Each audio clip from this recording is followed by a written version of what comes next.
The lock clicked. Metal on metal.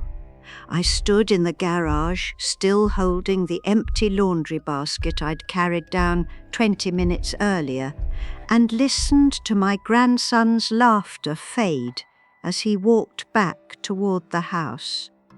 Not nervous laughter, not embarrassed, just pleased. The way you laugh when something works exactly as planned. The concrete floor was cold through my slippers, the kind of cold that works its way up through your bones when you stand still too long. I lowered myself onto the step stool Robert had built 30 years ago, the wood smooth and familiar under my hands, worn down in the exact places where his thumbs had gripped it when he carried it from workshop to garage to garden and back again. Tyler was 19, my daughter Jessica's youngest boy. He had driven me to my stroke rehabilitation appointments for 8 months, never missing one, always patient when I moved slowly, always offering his arm. Last week he had helped me plant tomatoes in the far bed, the one with the best sun, carefully spacing each seedling exactly as I directed. Now he had locked me in the garage. I could hear them through the door that led into the kitchen. Tyler's voice, lower now, adult, serious. My son-in-law Greg's rumble, the scrape of a chair, the refrigerator opening. They were having lunch. I had made that lunch this morning. Chicken salad with the grapes Greg liked, cut in half because he said it was more elegant that way. The garage smelled like motor oil and old paint, and the specific dust that accumulates in spaces where people store things they might need someday. Robert's toolbox sat on the workbench, still organized exactly as he had left it before the heart attack took him 8 years ago. Everything had its place. Everything fit together. Everything made sense, except the locked door and my grandson's laughter. I set the laundry basket down, carefully, precisely, in the spot where I always set it when I came down to sort whites from colours. The washer hummed its normal hum. The dryer clicked as it cooled. Everything was normal, except I could not leave. My hands were shaking. Not the stroke tremor, which I had learned to manage with exercises and careful attention. This was different. This was my body understanding something my mind had not yet processed fully. They had locked me in. Not an accident. Not a mistake. Tyler had followed me down, waited until I was 3 steps inside with my back turned, and pulled the door shut. The key turning had been deliberate, slow. He had made sure I heard it. I thought about the past 6 months. Jessica and Greg had moved in after my stroke, just temporarily, they said, just until I was steady on my feet again. I had been so grateful. The house felt enormous with just me in it, all those rooms Robert and I had filled with our life together, all that space echoing with absence. Having my daughter back under this roof, having family around, having help with the things that had become suddenly difficult, it had felt like grace.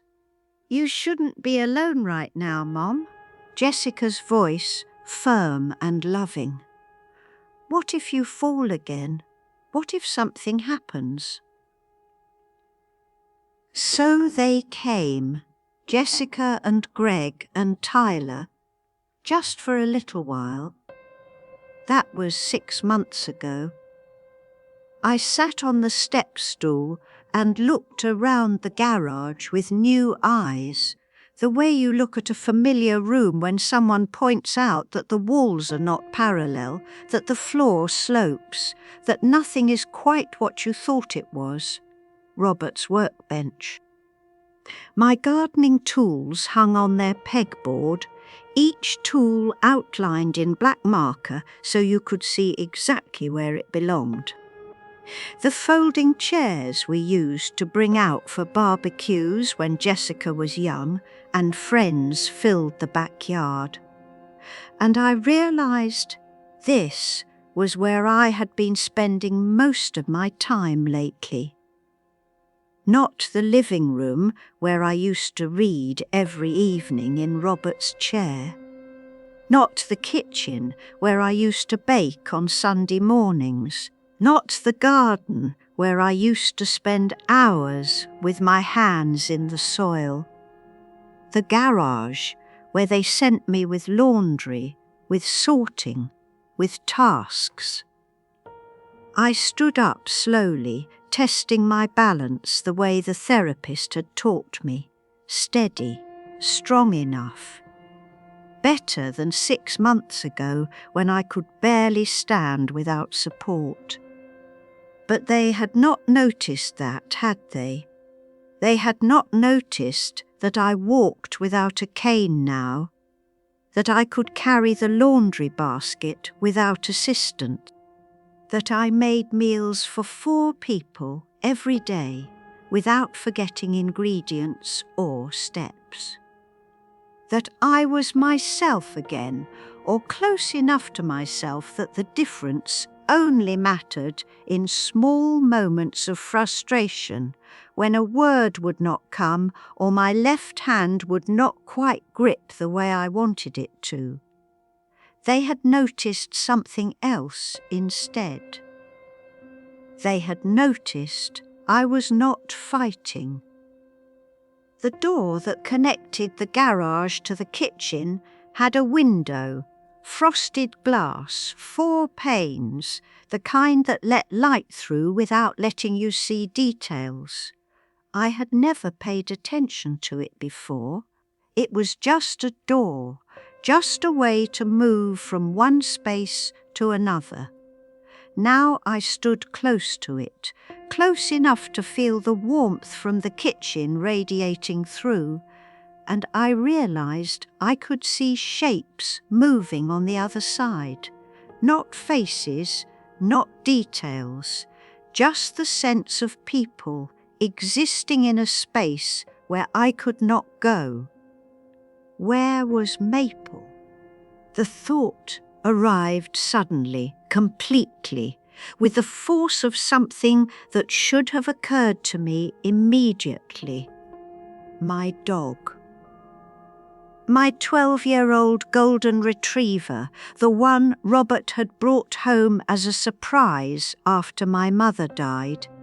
The one who had slept beside my bed every night for 8 years since Robert passed. The one who followed me from room to room with patient devotion. I had not seen her this morning.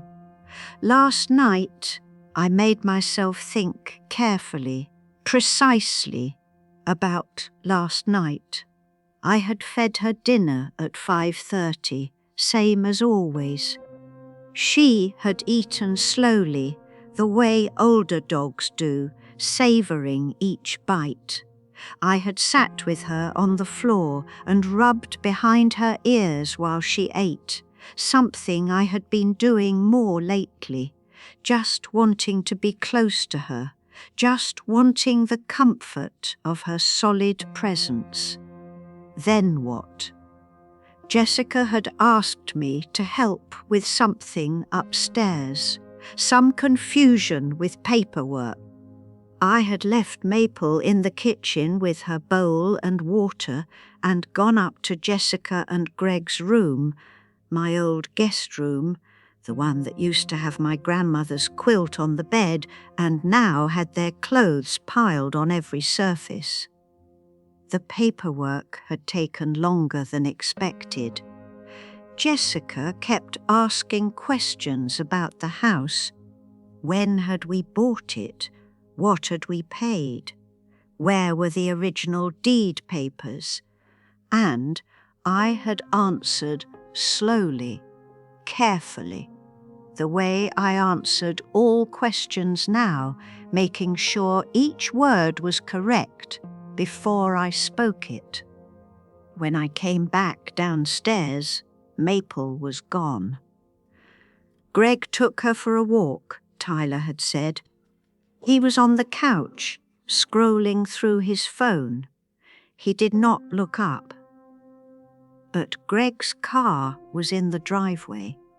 I had noticed that. I had stood at the front window and seen his truck, and I had felt a small pulse of confusion, but I had pushed it away. Maybe Greg had walked.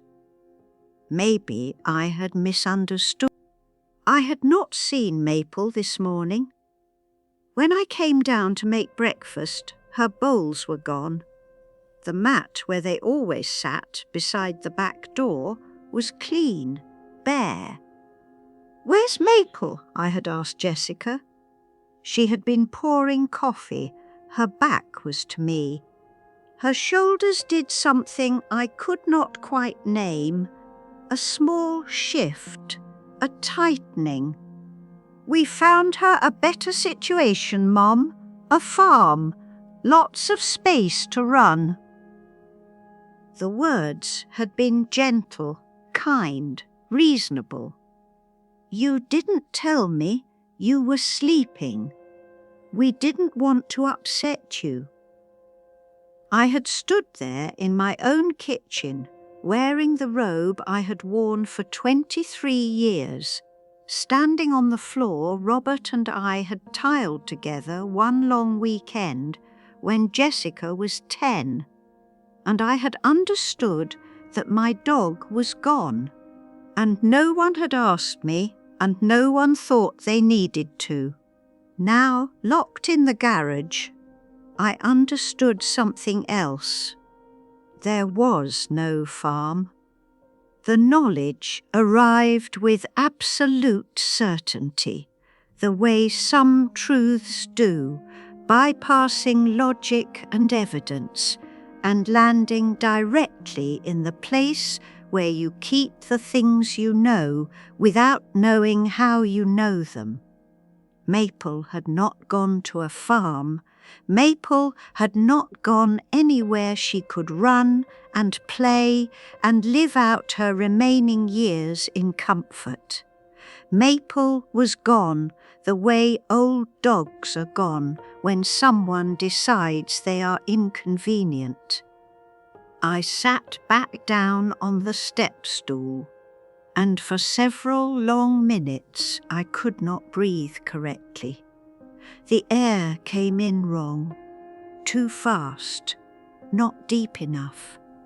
My chest hurt with something that was not the stroke, not the body failing, but something older and simpler.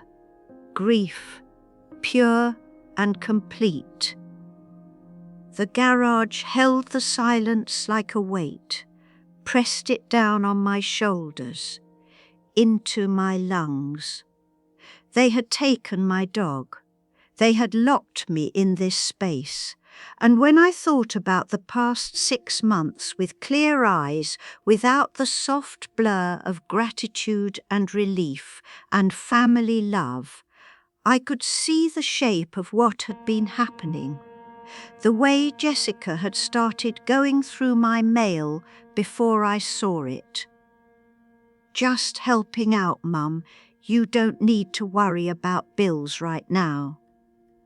The way Greg had taken over the yard work, even though I could manage it. "You need to rest. Doctor's orders." The way they had slowly, week by week, moved my things out of my bedroom. "You should be on the ground floor, Mom. The stairs are dangerous." So I had been sleeping in Robert's study for 3 months now, on a daybed that made my back ache, in a room that still smelled like his pipe tobacco and old books. My room, the room I had shared with Robert for 41 years, now held Jessica and Greg's clothes, their furniture, their lives. I had not fought it. I had been so tired after the stroke, so uncertain of my own judgment, so grateful for help. I had not fought anything. I stood up again, moved to the pegboard where Robert's tools hung in perfect order, and ran my fingers along the outline where the largest wrench belonged. The wrench was not there. Greg had borrowed it last week to fix something in his truck. He had not returned it. Small things, taken piece by piece. My eyes moved across the garage, cataloguing Robert's workbench, the folding chairs, the boxes of Christmas decorations I had packed carefully every January for 30 years.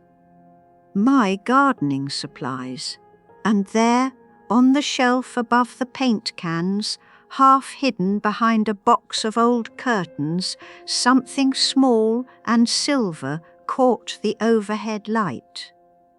A key. I reached for the key slowly, my arm extended fully, fingertips just barely brushing the cool metal.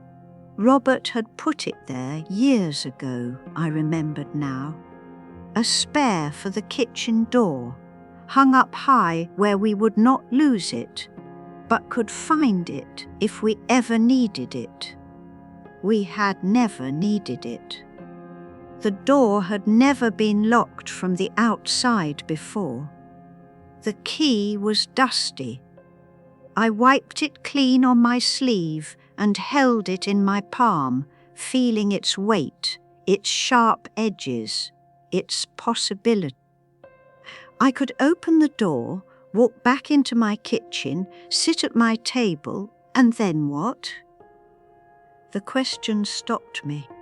Not fear, something more practical, something that felt like strategy, though I had never thought of myself as someone who strategized.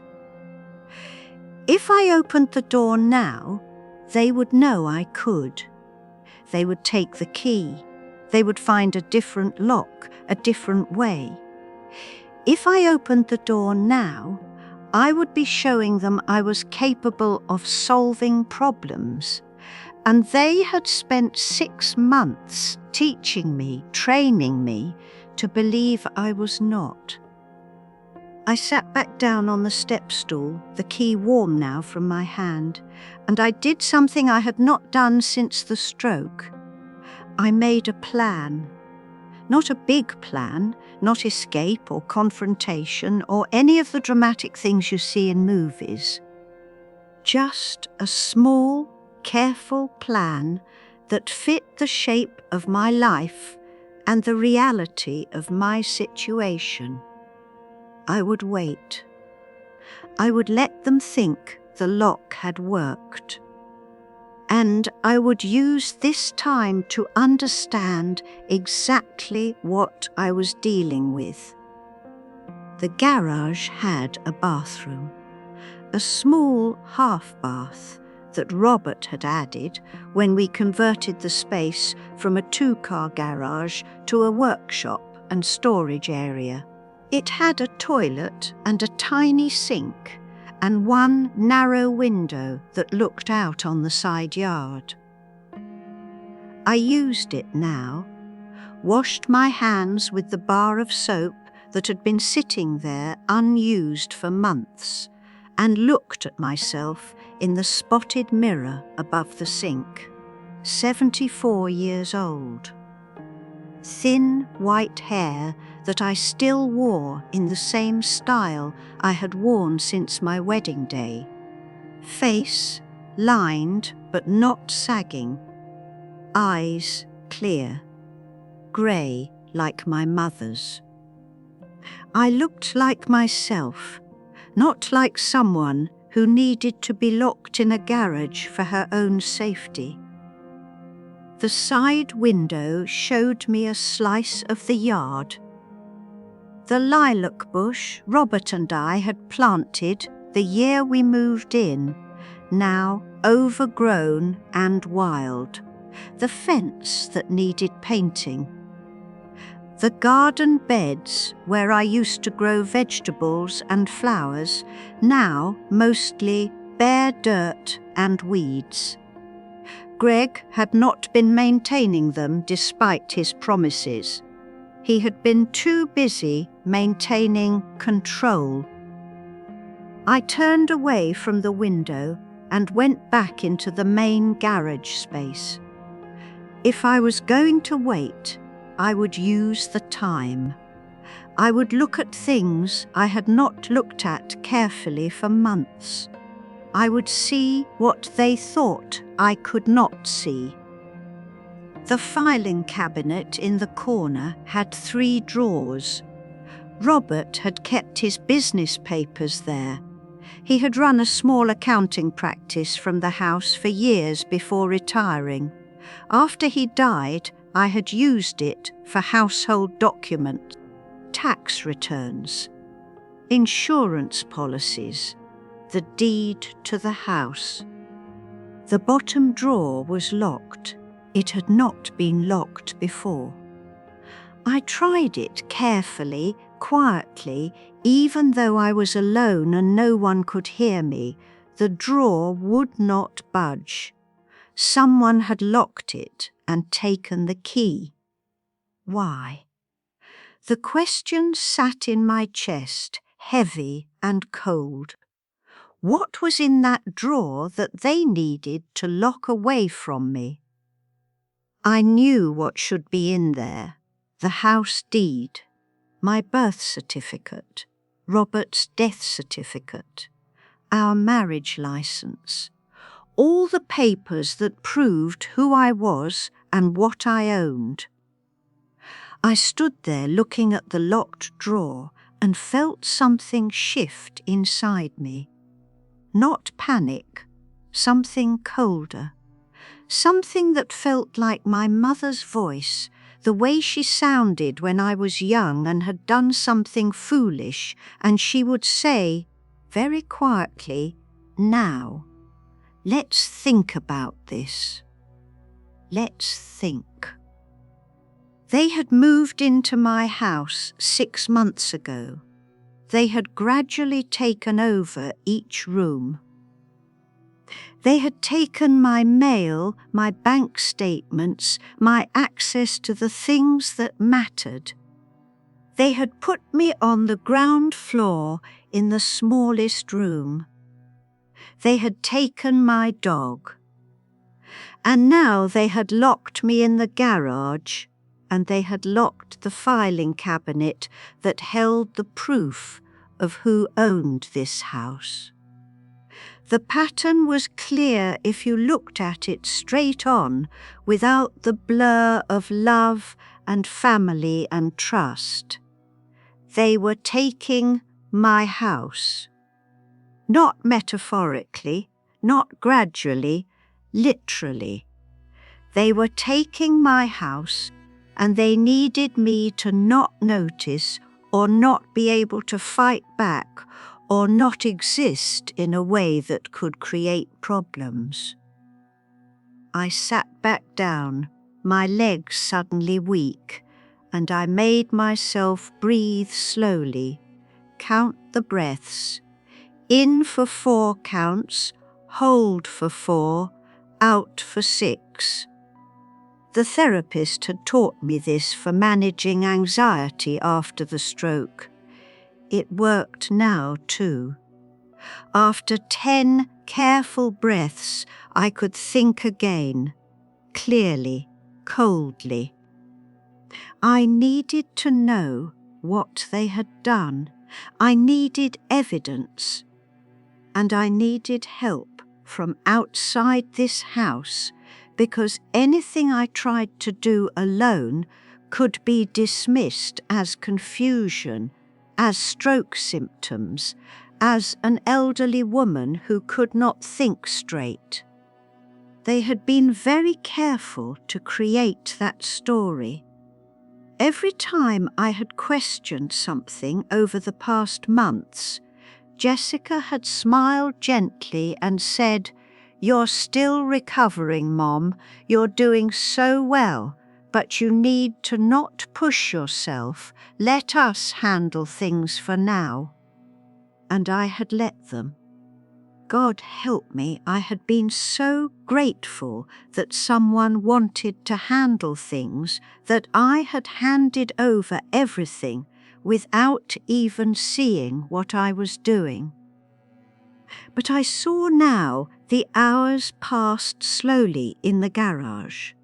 I heard them moving through the house above me, footsteps on the floor that used to be my floor, voices muffled by walls that used to be my walls. Around 2 o'clock, the door handle rattled. Tyler opened it. His face was carefully neutral. "Sorry, Grandma, the lock stuck. You okay?" I looked at him, 19 years old. His father's jaw, my daughter's eyes. He had learned to lie some time between childhood and now, and he had learned to do it well. "I'm fine. You need anything?" "No." He nodded, relieved, and closed the door again. It did not lock this time. The message was clear. I could have come out any time. I had just been confused about the door sticking. I waited until his footsteps faded, then I opened the door myself, walked into my kitchen, and began to search. Not frantically, not obviously. I moved through my own house like a guest, touching nothing that would seem out of place, looking at everything with new attention. The mail was sorted into a basket on the counter. I looked through it quickly. Bills, advertisements. Nothing from the bank, nothing from Social Security. Those letters should have come last week. Jessica's purse sat on the chair by the back door. I looked at it for a long time before I opened it. This was a line I had not crossed before. But then, I had never been locked in my garage before either. Inside the purse, her wallet, her phone, her keys, and a stack of envelopes opened from my bank, from Social Security, from Medicare, all addressed to me, all opened by someone else. I took photos of each envelope with the small digital camera Robert had bought me years ago, the one I kept in the kitchen drawer for photographing grandchildren and garden successes. Click, click, click. Then I put everything back exactly as I had found it. In the dining room, papers were spread across the table I had inherited from my grandmother. I recognized my signature on several documents, recent, within the past 3 months. I did not remember signing them. One was a quit-claim deed. The house, my house, Robert's house, the house we had paid off 15 years ago, was signed over to Gregory Martin, my son-in-law. Not to Jessica, to Greg. Date 2 weeks after my stroke. I stood there holding the paper and I understood that I had signed this. but I did not remember it. I had still been in the hospital, still frightened and confused, still unable to move my left side correctly. Just a formality, Mom, for legal purposes. Makes things easier if something happens. Had Jessica said that? Had I believed it? Had I signed because my daughter asked me to and I had trusted her completely? Yes.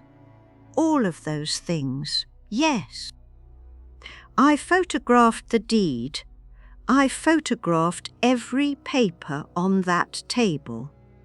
Then I put them back exactly as they had been, a pen at the same angle, a coffee cup leaving the same ring. The afternoon light slanted through the windows, gold and heavy. This house, these windows. Robert and I had chosen every detail. The banister he had sanded and stained by hand. The built-in bookshelves he had constructed in the living room. The tile work in the kitchen that had taken us 3 weekends and multiple arguments about pattern placement. This was my house, my life, my 51 years of work and love and careful attention, and they were taking it as if I had already died. That evening I made dinner, pot roast, carrots and potatoes, Jessica's favourite. I moved through my kitchen with careful precision, each action deliberate. I set the table with the good plates, the ones my mother had given us for our wedding. I folded napkins the way I always folded them, precisely triangular. I put out the salt and pepper shakers Robert had brought back from a conference in Santa Fe, the ones shaped like cacti. Everything normal, everything the same as it had been for months. Except I was not the same. We sat down to dinner at 6, all 4 of us around the table, Greg at the head where Robert used to sit, the head where I had sat alone for 8 years after Robert died, until they moved in and took that seat without asking. I watched them eat. Jessica smiled at me, warm and daughterly. "This is wonderful, Mom. You're such a good cook. Thank you." "Did you rest this afternoon? You looked tired earlier." I rested. The conversation flowed around me. Tyler talked about a job interview. Greg complained about traffic. Jessica mentioned needing to take me to a doctor's appointment next week. I listened to them talk about my life, my schedule, my needs, as if I were not sitting right there, able to speak for myself. "I'll handle the dishes," Jessica said when dinner ended. "You go relax, Mom." I went to Robert's study, my bedroom now, and sat on the daybed with a book I did not read. The house settled into its evening sounds, television from the living room, water running upstairs, footsteps back and forth. At 10 o'clock, I heard them go to bed. Jessica and Greg upstairs in my room, Tyler in the guest room that used to be my sewing room. I waited another hour. Then I got up, put on my shoes, and left through the front door. The night air was cold. November in Wisconsin meant frost warnings and the smell of dying leaves. I walked down my driveway, past the mailbox I had watched Robert install 47 years ago, and I stood on the sidewalk looking back at my house. Every light was off. They were all asleep. I walked 3 blocks to Linda's house. Linda Choi, my friend since 1983 when her family moved in down the street. Our daughters had played together. Our husbands had built a shared fence. We had been in each other's lives through marriages, births, deaths, and every small triumph and tragedy in between. I knocked on her door at 11:15 at night, and when she opened it, her face went through several expressions very quickly: surprise, concern, fear, and finally, determination. "Jean, what happened?" I told her. Linda made tea. We sat in her kitchen, the same layout as mine, but reversed, and I showed her the photographs on my camera, the envelopes, the quitclaim deed. She looked at each one, her face growing harder. "That's not legal. You can't sign away property rights when you're incapacitated." "I don't remember signing it." "Of course you don't. You were recovering from a stroke." She set the camera down carefully. "Jean, do you want your house back?" The question was simple.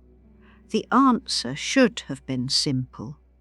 But I thought about my daughter, about the fact that she had carried me for 9 months, and I had carried her through chicken pox and algebra, and her first heartbreak. I thought about the relationship we had built over 52 years, mother and daughter, all the ways we were connected. And then I thought about Maple, about her collar, which I had found this afternoon in the garage trash can.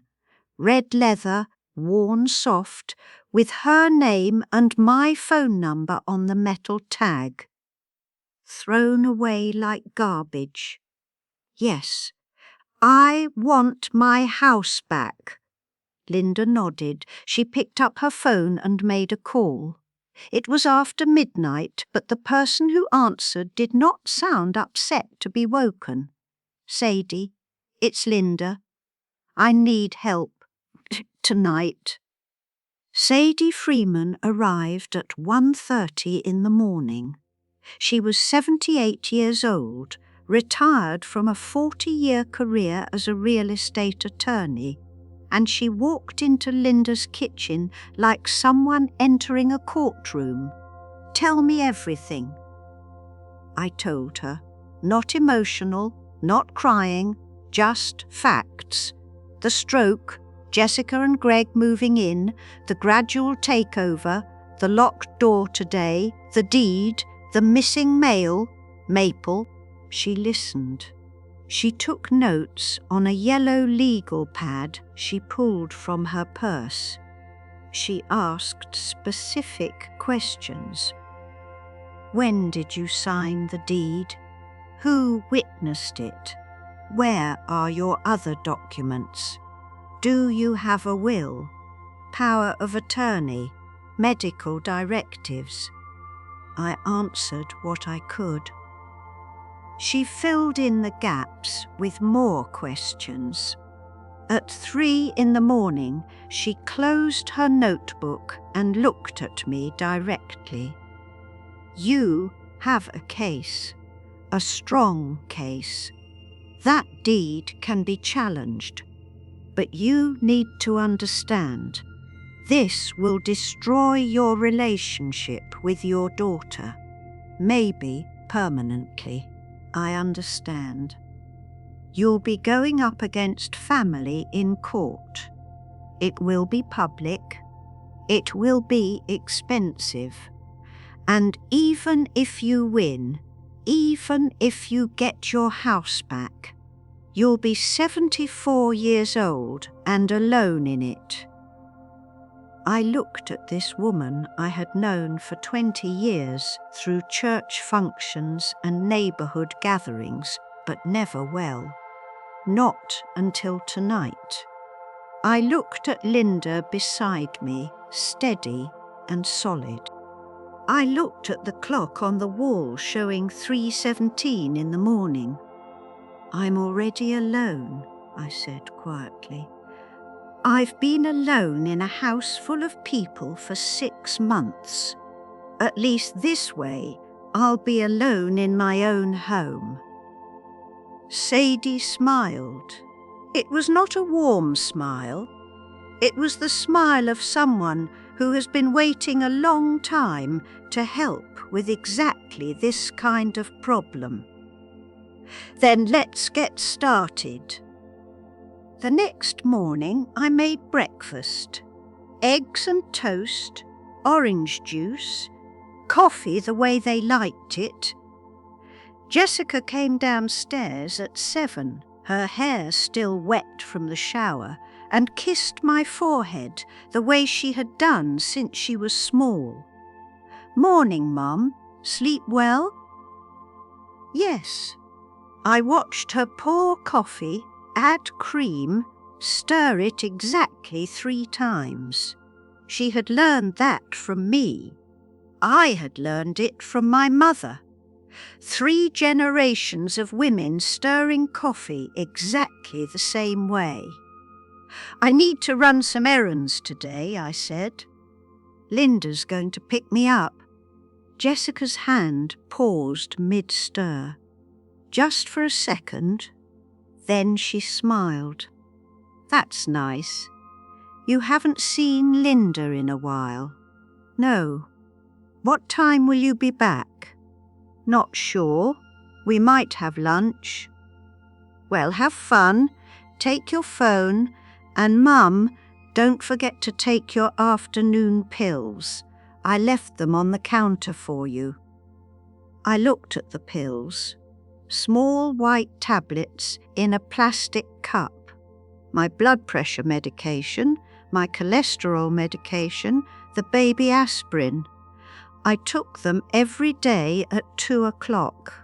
Except today I noticed something. There were 3 white pills. I only took 2 white pills. The baby aspirin was orange. "What's the 3rd pill?" "What?"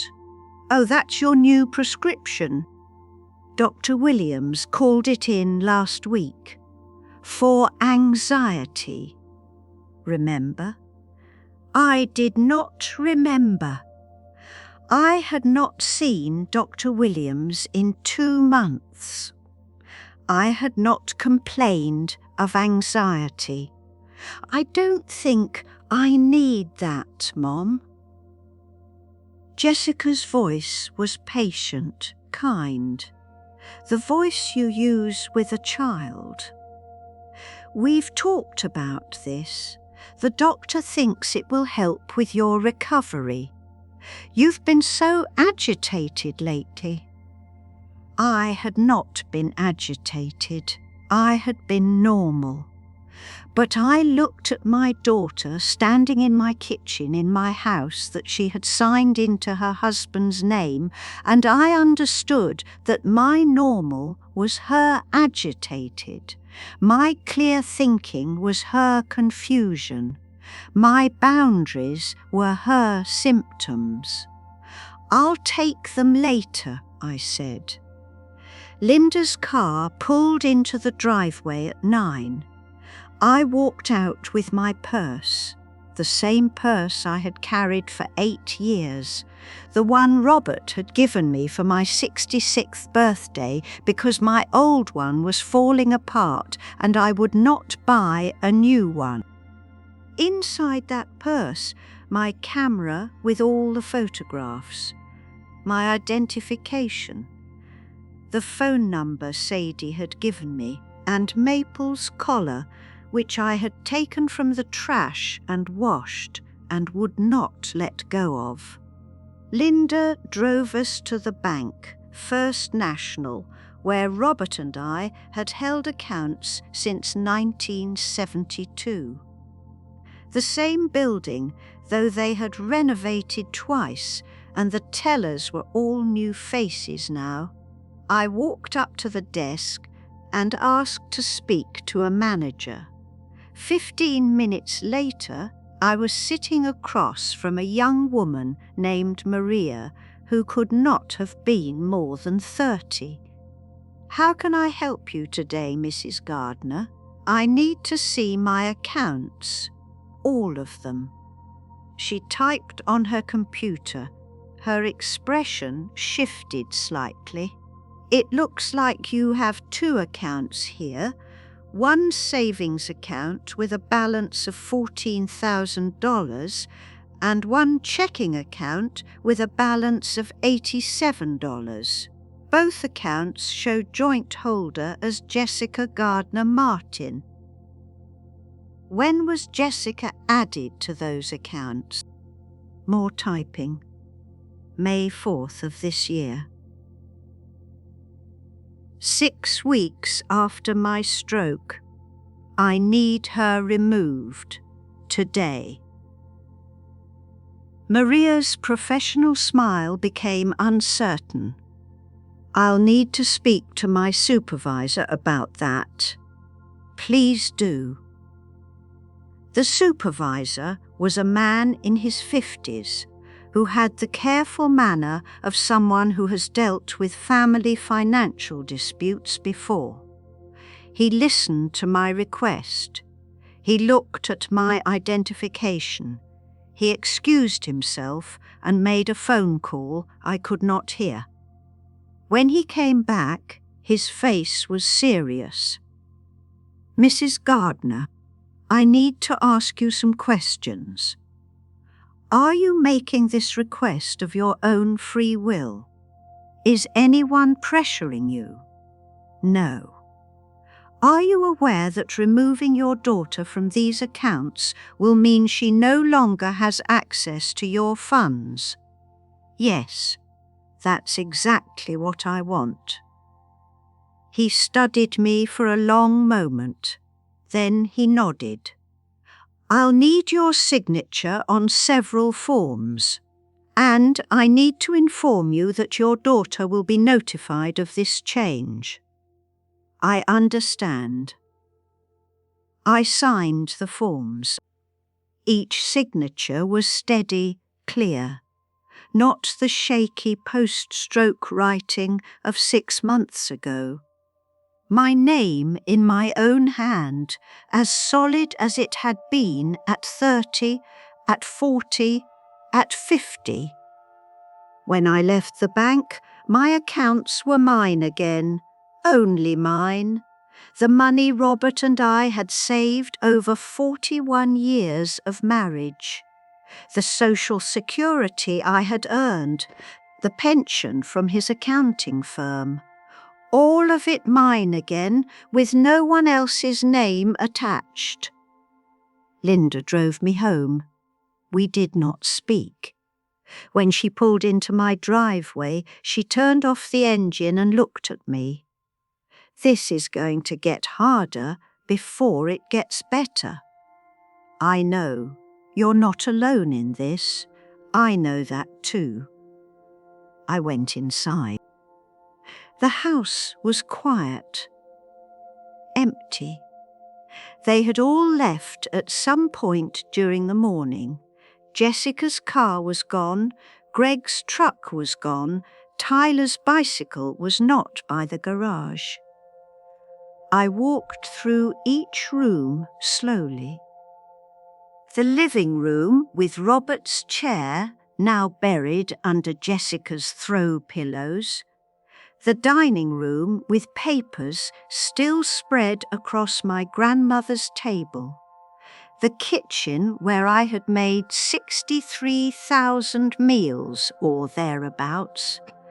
The stairs I had climbed with laundry and groceries and children and hope.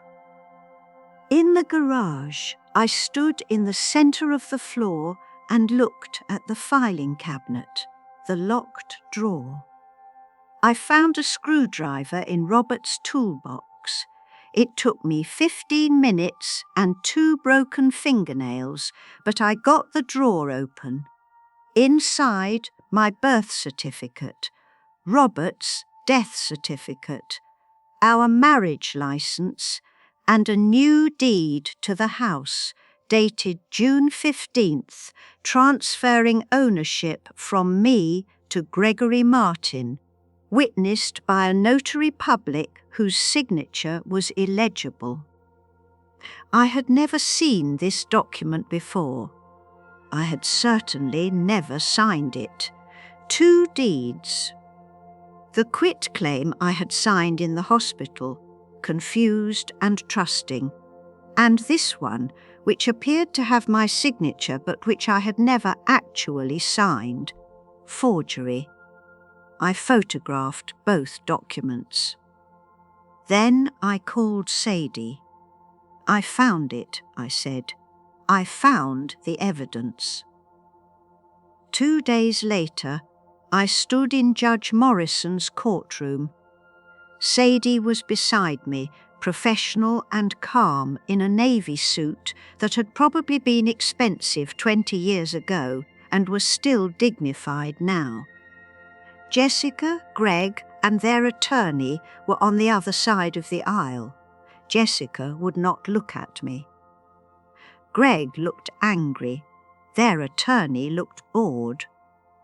Judge Morrison was 71 years old. He had been on the bench for 34 years. He looked at the documents Sadie had filed, at the photographs I had taken, at the quitclaim deed signed while I was in the hospital, and the forged deed signed without me. He looked at me.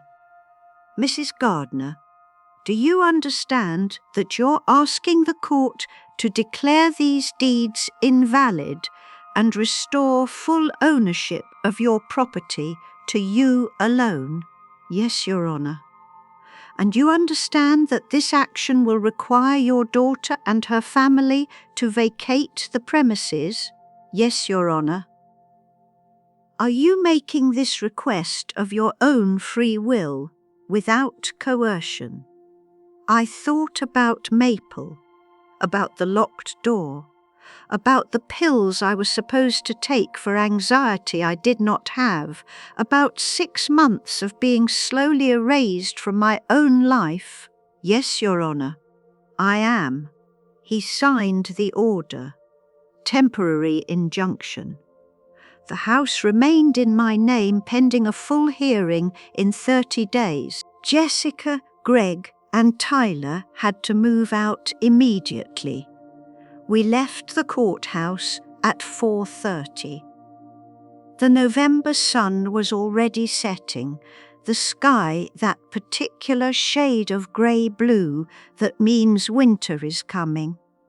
Sadie squeezed my hand once, firm and brief, then walked to her car. Linda drove me home.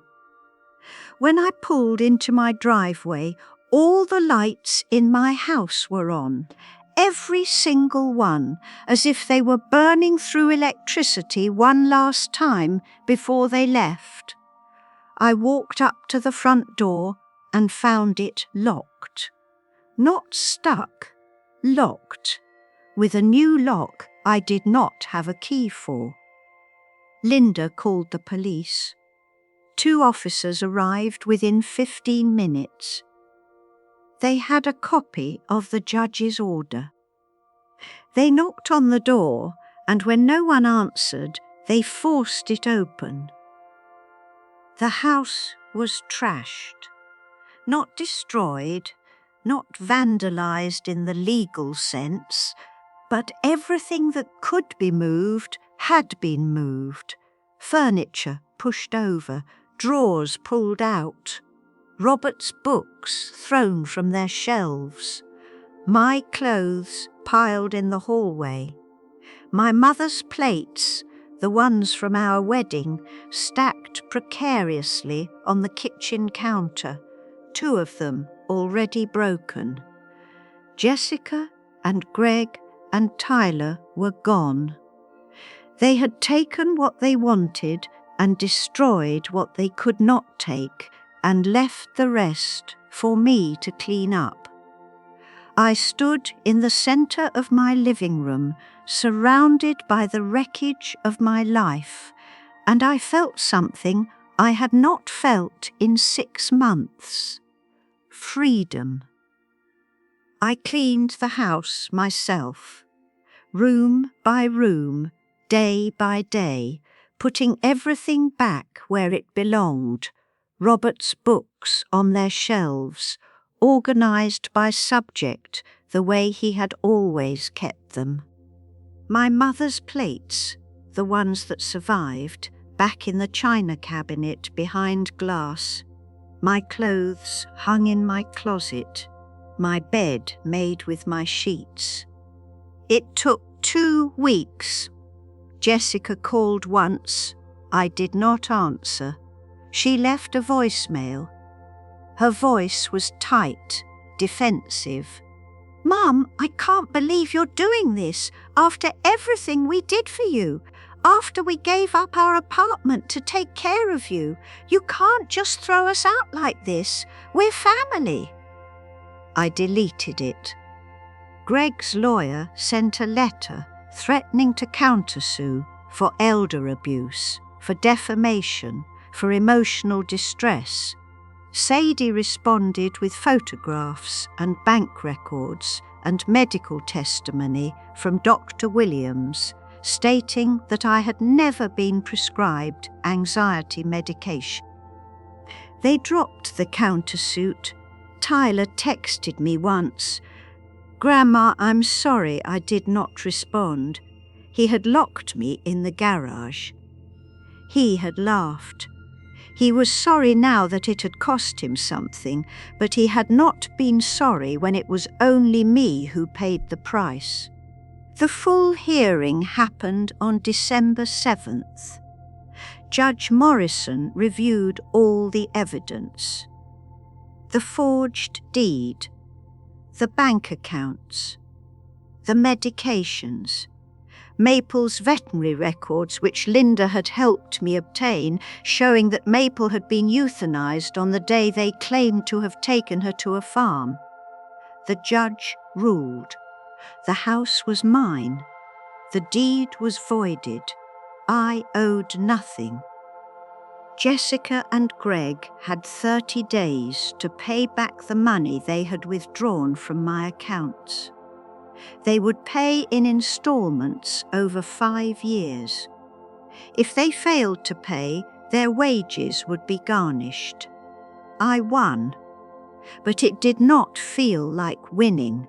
It felt like surviving, like coming through something terrible and being able to breathe again, but knowing that the breathing hurts for a long time afterward. December in Wisconsin meant snow. It fell heavy and quiet on the day the moving truck came to take away the last of their belongings. I watched from my living room window. Jessica did not look up. Greg carried boxes with his jaw set and his shoulders rigid. Tyler loaded furniture into the truck with his head down. I did not go outside. I did not say goodbye. When they drove away, I went to my kitchen and made tea in the pot Robert had given me on our 10th anniversary. I sat at my table, the one my grandmother had left me, and I drank the tea slowly. The house was quiet, completely quiet. No footsteps above me, no voices through the walls, no one telling me what to take, what to sign, where to go. Just quiet. And underneath the quiet, something new. Something that felt like myself returning. I found a photograph of Maple in the drawer where I kept old pictures. She was younger in this photo, maybe 5 years old, sitting in the garden with dirt on her paws and her tongue hanging out in a dog smile. I put it in a frame and set it on the mantel next to the photograph of Robert. Two beings I had loved who were gone now. Two presences that had filled this house and would not fill it again. I would not get another dog. Not at 74.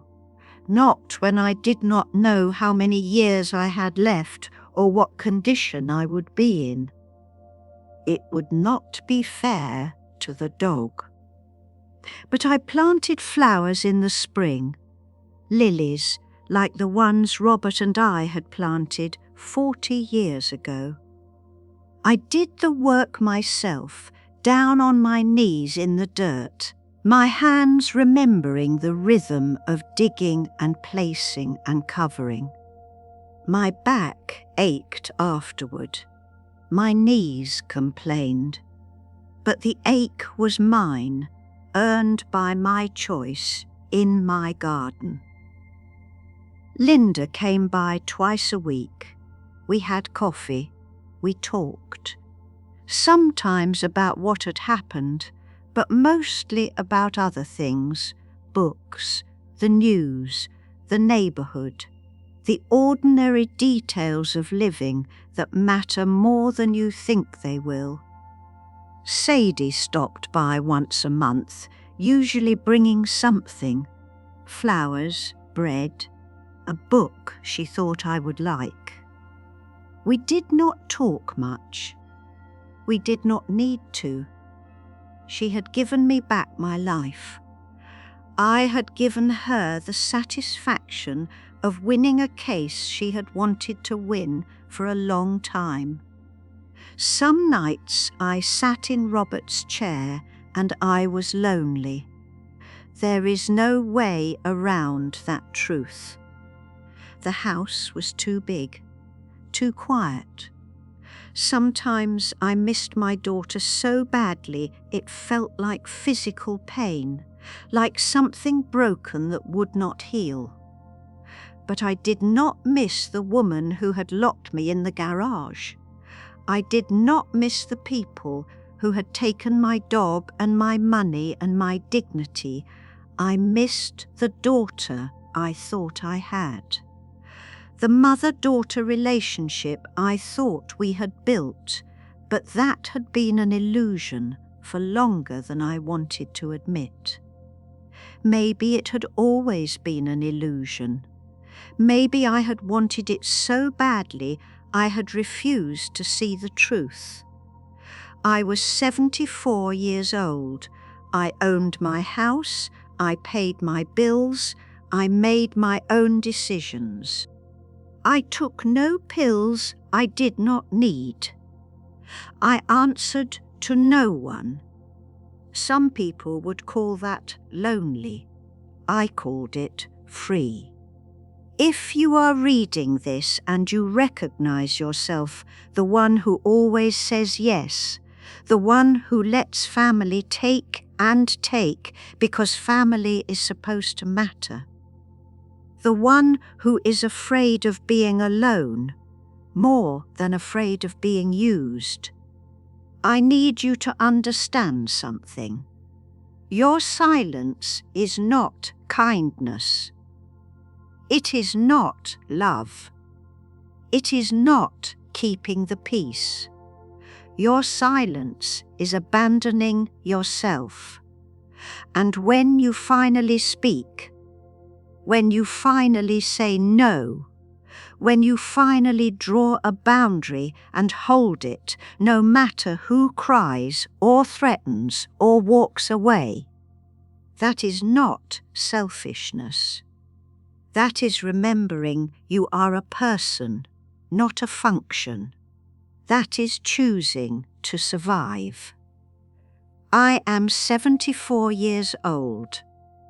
I live alone in my house. Some nights I am lonely. Some nights I am sad. But every night when I lock my doors, I lock them from the inside. And that makes all the difference.